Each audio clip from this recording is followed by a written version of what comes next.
Have you ever asked yourself, if you were to die this very moment, where would you go? Heaven? Hell? Or just nothingness?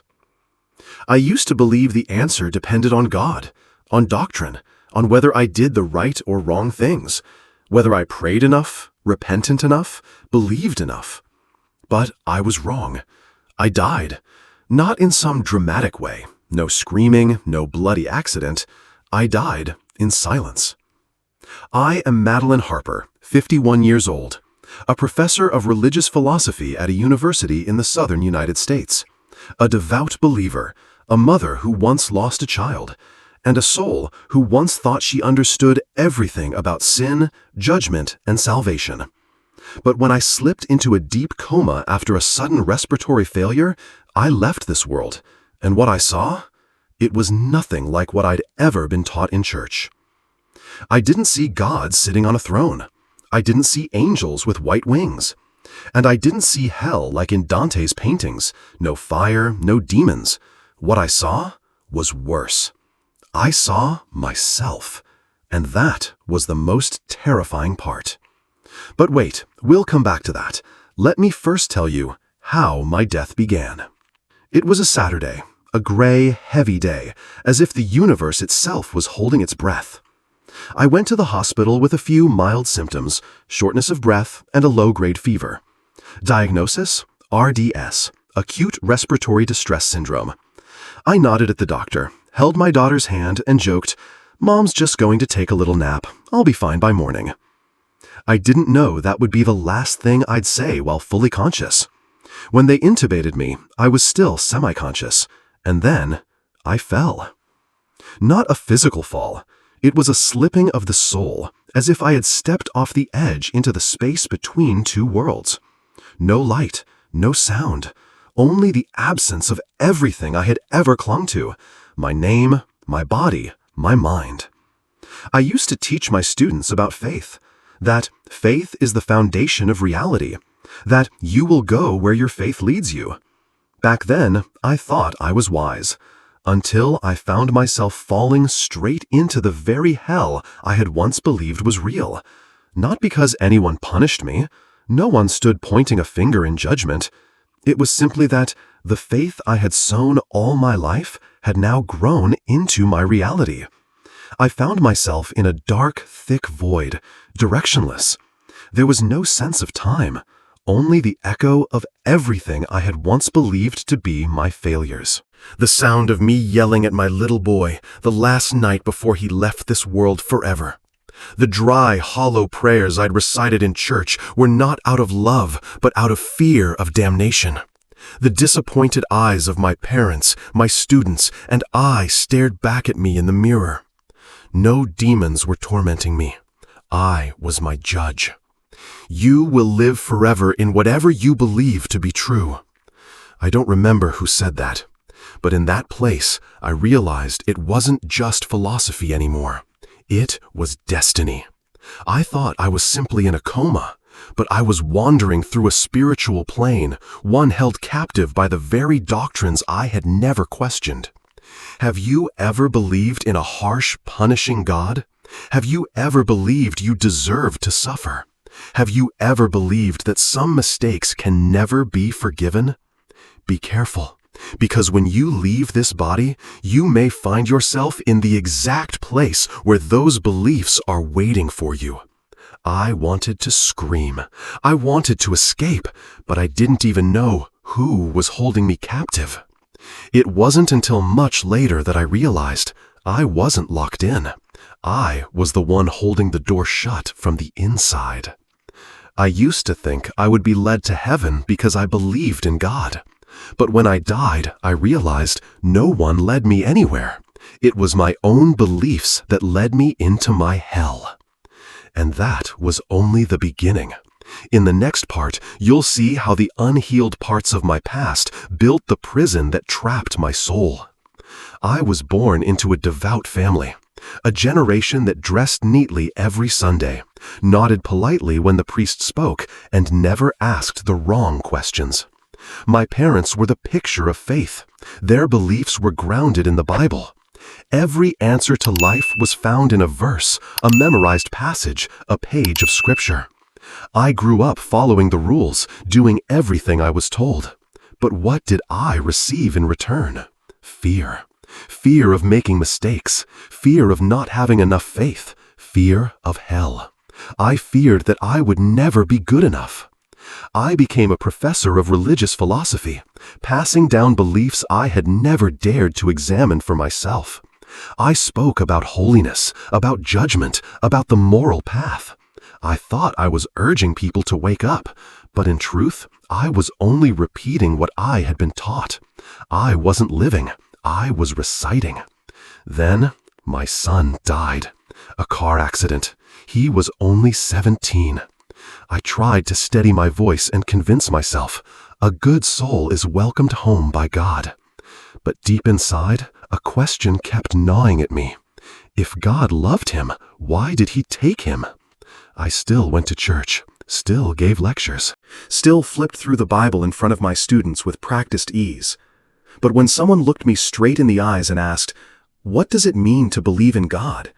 I answered from memory, because I knew deep down I no longer believed in anything that was truly mine. I was just protecting the role I was playing. I didn't blame God. I simply let go of my faith, little by little, like a tree shedding its leaves. Page by page, belief by belief, falling away without me even realizing. I started ignoring the smallest things, like saying grace before a meal, like the hymns I used to sing with my son when he was little, like the sleepy look in my mother's eyes when she'd remind me about the Christmas service. I was alive, but I was no longer myself. When I collapsed in the bathroom and was rushed to the ER, the doctor said it was just a case of labored breathing from a lung infection. But for me, it was a night of darkness. My soul was tired, and quietly, I had let go of life. But the universe, the soul, doesn't let go of us when we let go. It confronts us with the truth. I was tired of believing, and I was afraid because I no longer believed. But the darkest night of my life came when I had to face the consequences of the very things I had taught others to believe in. In the next part, I'll tell you about a hell without fire, without demons or chains, but far more haunting. A place where you become your judge and jailer. No light, no form, no direction. I drifted in a nameless void, as if space had forgotten me, and time no longer bothered to count. There was no crying, no screaming, only the echo of my voice, but it was the voice of thoughts I had whispered in my mind for years. I'm a terrible person. This is my fault. I don't deserve to be forgiven. No one ever said those things to me. I said to myself, and now I was hearing them again word for word, every single syllable, without missing a beat. I was drifting, but I wasn't moving. I was falling, but there was no destination. I tried to scream, but I had no mouth. I no longer had a body, only a consciousness, trapped in its torment. I saw fragments of memory, but not as images. They came as solidified emotions. The cold was when my son walked out the door for the last time. The suffocating weight as I held his death certificate, unable to shed a single tear. The hollow ache as I stood lecturing about the love of God, while my own heart felt like a desert. I used to think hell was fire. I used to think hell was torture. It wasn't. Hell is when you're forced to relive the parts of yourself you tried to forget with no way to escape yourself. Were you ever afraid of being judged? Now imagine being made to feel everything you've ever judged yourself for all at once. I saw myself on repeat. The rigid sermons I gave about sin. The way I dismissed my students' emotions because they didn't align with theology. The words I once yelled at my son. I don't want to hear another word from you. And then I saw his eyes shatter like glass. I wasn't being punished. I was simply placed right in the middle of everything I'd never dared to face. This wasn't the hell from the books.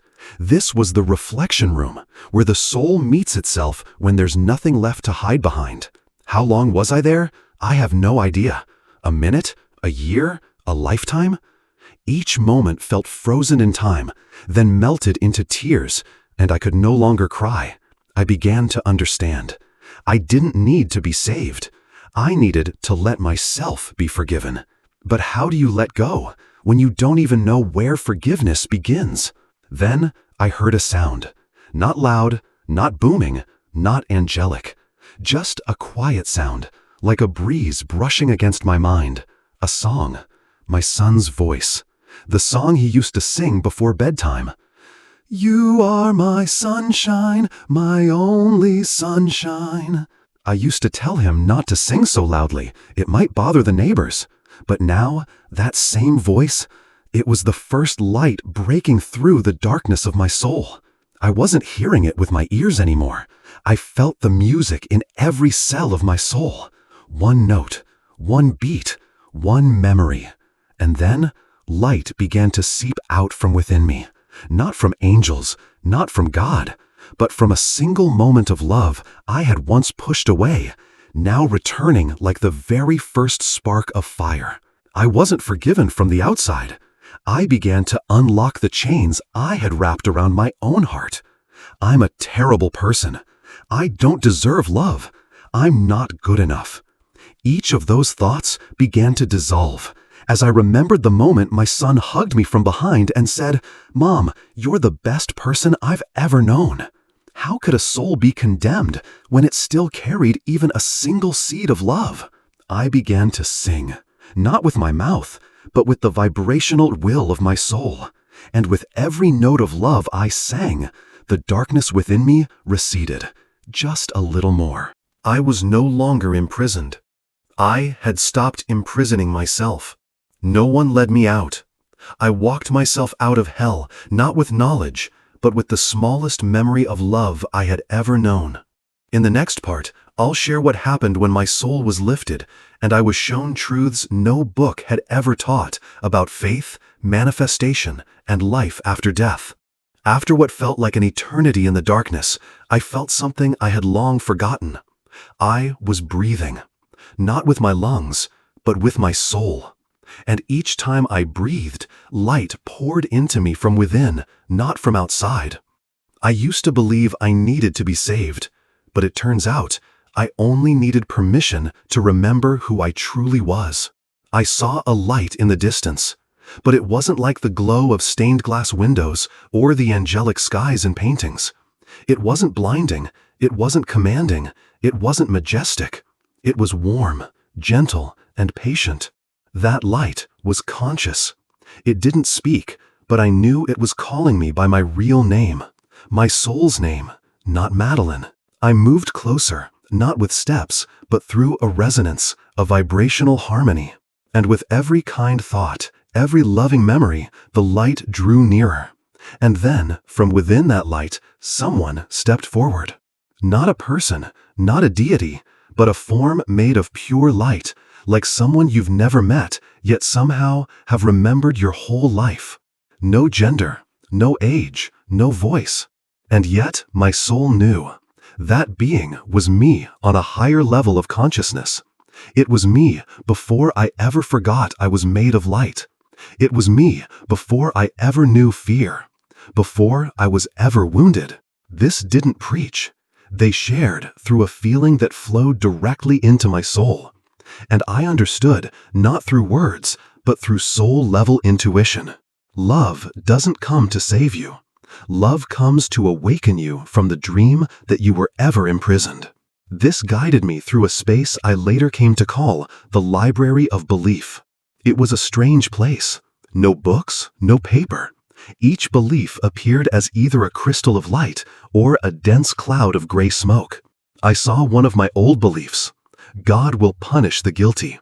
It appeared as a cold, heavy stone, dense as lead, vibrating at such a low frequency it pulled painful images toward it like a magnet. The guide pointed to it, not with blame, but simply to show me. It was the vibration of that belief that had created the hellish experience I went through earlier. Then I saw another crystal, a small belief I once held as I cradled my son on the night he was born. Love doesn't need conditions. That crystal shimmered light as a smile, radiant and gentle, and I saw the beautiful ripple effects that belief had sent out into the world. Every belief is a form of energy, and that energy shapes reality. The guide then led me to what I now call the manifestation room, a space where streams of energy swirled like symphonies of light. Each intention, when joined with the vibration of love, would become a manifestation. But when tied to fear, guilt, or scarcity, it would become a chain. And suddenly, I understood. Manifestation isn't about acquiring, it's about embodying who your soul already is.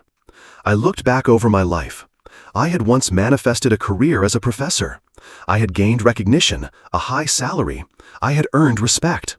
But none of it resonated with the true essence of who I was, and that's why it never felt like enough. I bowed my head, not out of shame, but because I knew that now I was being given permission to live again, aligned with the true frequency of my soul. The guide asked for nothing, only whispered like a soft breeze across my soul. If you choose to return, live so that every action becomes a reminder. You were always light, and now you are simply remembering. I had seen a hell built from misguided beliefs and a glimpse of heaven born from the smallest memory of love. In the next part, I'll share with you how I faced the hardest choice to stay or to return, and why I had no desire to come back until I was given a mission I could not refuse. I stood between two streams of light. On one side, a gentle dissolution, an invitation to return to a place with no pain, no name, no burdens. On the other side, a small crack in the fabric of light, like a river waiting for my soul to swim back upstream into life. I had seen, I had understood, I had awakened, shedding layer after layer of false beliefs I had worn like armor my entire life. So why didn't I stay? Why didn't I dissolve into the light? I asked the guide, but they didn't answer with words. Instead, they placed a hand over the heart of my soul and transmitted a feeling beyond anything words could capture. You don't have to return, but if you choose to go back, it will no longer be for yourself. It will be for the souls who have forgotten that they too are light.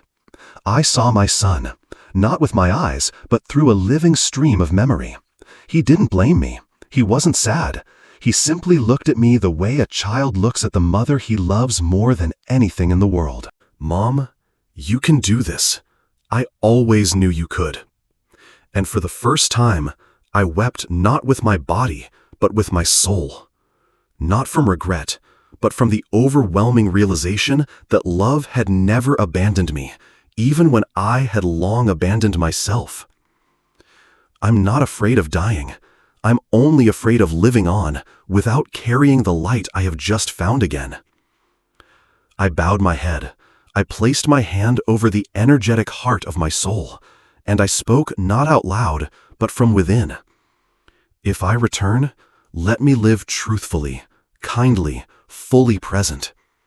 Not to correct mistakes, but to sow the seeds I hadn't yet had the chance to plant.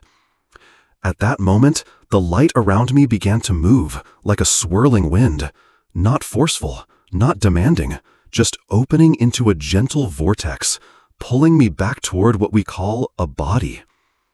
I glimpsed flashes of the timeline. My mother, trembling as she prayed in the corner of the ICU room.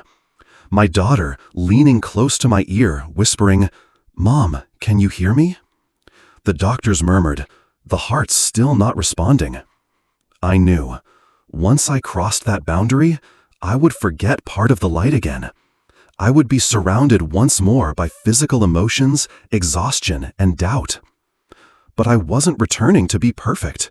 I was returning to live authentically. The final light whispered to me not with words, but with a new seed of faith. Carry the light, not to preach it, but to live it. And so, I fell back.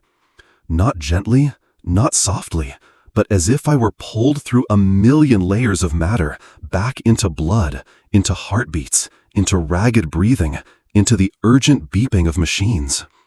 And then, I opened my eyes. I didn't come back for myself. I came back for the love that had not yet been fully lived, for the eyes still searching for themselves in the dark. And in the final part, I will share with you what happens when you awaken from a realm of light and live in a world that is still fast asleep. I opened my eyes. There was no angelic music, no dazzling halo of light, just the hospital ceiling, the dim white lights, and the steady rhythm of the ventilator. I was awake. The nurse screamed for the doctor. My mother broke down in tears. My daughter, her small hand was still gripping mine. And for the first time in many years, I wasn't just there. I was present. I looked at my daughter. She was crying, but her eyes shone like someone who had just witnessed a miracle. And I whispered my very first words. I remember now. I couldn't explain it all. How could I describe that I had just walked through a hell without fire? How could I explain a world built entirely out of vibration? I didn't need to. I only needed to live as someone who had remembered who they truly are. In the weeks that followed, I resigned. I stepped down from my position as a professor, the place where I had once taught about faith through old, tired theories. I no longer lectured. I lived, and I let my life become the lesson. I began each morning with something I once thought was frivolous, praying not to ask for things, but simply to reconnect, singing not for the melody, but to let my heart vibrate again. Hugging is not a ritual, but to let others know, I am here, truly here. I didn't try to do anything grand. I poured water more slowly. I listened more deeply. I said, I'm sorry, not because I was wrong, but because I honored the feelings of the one standing before me. I used to be someone who reasoned about love. Now, I am someone who quietly creates ripples of love every day. With every person I meet, I ask myself, are they imprisoned by their own beliefs, just as I once was? And if they are, I don't tear down their walls. I simply light a small lamp through presence. You don't have to believe in the light. You only have to dare to question the darkness you're living in. I began sharing my story, not to be believed, but to remind myself never to forget. I must never forget. Every belief you nurture builds the world around you, and every action you take is manifesting a reality for yourself and for everyone you touch. I am no longer afraid of death, because I have died and returned. What I fear now is this: living without letting my light touch the world around me. Even now, I'm not certain what to call the place I went to. Heaven? The in-between? The library of souls? All I know is this: it was the place where I remembered I didn't need to be perfect. I just need to be real. And if you're hearing me now, if you've ever wondered whether you are worthy of returning, I want you to know, you never truly left. You're simply asleep inside an old belief. Wake up. You don't have to do anything grand. Just live one small thing authentically. A heartfelt thank you. A sincere apology without defense. A glance without judgment. A moment of forgiveness for another and yourself. Because you don't have to wait for death to awaken. You just have to pause and start living as if light were what you were born to carry. I used to believe that hell was a place I would go if I lived wrongly. But now I know hell is the place I go when I forget I was born from love. And heaven? It's not waiting somewhere beyond death. It lives in every moment you remember. You are light, and you are chosen to carry it wherever you go. No one teaches you how to live again after you've died.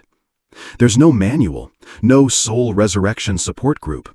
There's only you with a heart newly awakened, and a world that keeps spinning, as if nothing ever happened. They welcomed me back with flowers, with prayers of gratitude, with stories of a miracle. But I wasn't the same person. I didn't want to live the old way. I couldn't. I began to see the world through completely new eyes. When someone lashed out at me, I didn't take it personally. I asked myself, what wound is speaking through them? When someone fell silent, I didn't grow uncomfortable. I realized maybe they're learning how to listen to themselves. When I felt empty inside, I didn't rush to fill the space. I sat with it, the way you would sit beside a child who had just lost their father. I learned to be present instead of reacting. In the mornings, I didn't turn on my phone. I sat on the front porch, watching the sunlight quietly fall onto each leaf. I no longer pray the way I used to, not asking for anything. I simply whispered, "I am here. I am listening. I am ready to love." Some people said I had become too gentle, too vague, too quiet. I didn't explain anymore. I wasn't living to be understood. I was living to no longer betray my soul. I became an ordinary, extraordinary person. I listened to others without interrupting. I held someone while they cried without offering advice. I walked past the homeless and looked at them as I would look at a teacher someone sent to remind me about dignity. Once, I used to teach about faith. Now, I practice gentleness. I didn't open a spiritual center. I didn't write a book. I didn't preach sermons. I sow light through small, simple acts. A cup of tea brewed with hands that are not rushed. A heartfelt thank you, spoken with eyes that touch the soul. A moment of pausing in the middle of the street to take a deep breath, not from exhaustion, but from gratitude. I began to attract strange people whose souls felt as though they had once passed through the same place I had been. They would ask, "How are you so at peace?" I didn't speak of heaven or hell or the guide. I simply said, "I once forgot who I was. Now I'm learning how to remember, bit by bit." Awakening doesn't arrive like thunder. It comes like a heartbeat, steady, repeating, gentle.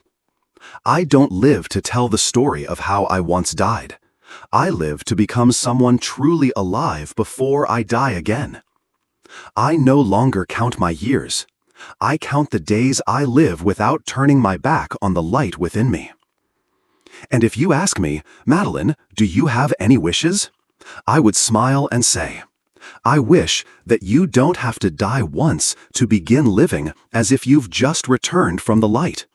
If you carry in your heart a belief that makes you feel small, guilty, or unworthy, if you've ever wished for someone to understand you without judgment, without trying to fix you, please share your story in the comments. Because maybe what you write will reach another soul right when they need it most. And if you want to hear more journeys like this, not to fear, but to awaken, to heal, and to remember who you are, hit follow on this channel. Because light doesn't spread through theory. It spreads through awakened hearts walking the path together.